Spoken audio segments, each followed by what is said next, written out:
Okay, here we'll quickly look at how to hide this sidebar here, with the reason being that sometimes when we are doing a video like this explaining or walking through one of the lessons, what we want to do is have the whole website on the left and the terminal on the right, so that we can go really together with the student through the lesson and they can see both.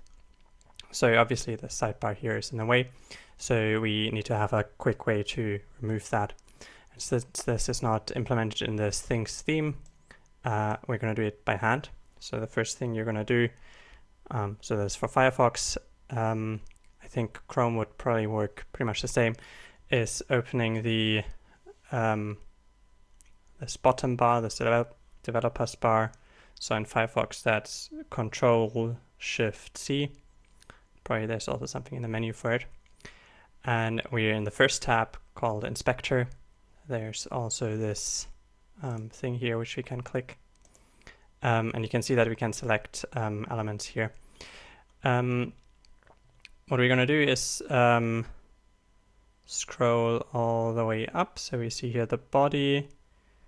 And then there's this div which contains the nav sidebar.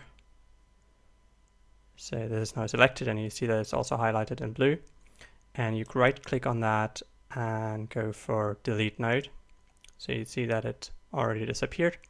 So the only thing we need to do still is to remove this big margin here on the left side.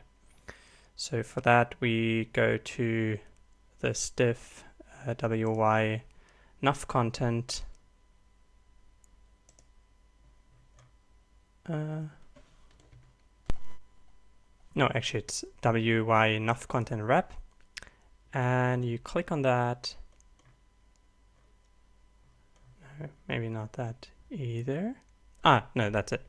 And you see here in the right panel with the CSS properties, there's a margin left item, and you just click the check mark next to it, and that's it. So now you can close this, resize it, and you have your marginless documentation on the left and enough space for the terminal on the right. So it's just a word of warning, as soon as you click on anything here, like so, it will reload everything, so you'll have your sidebar back.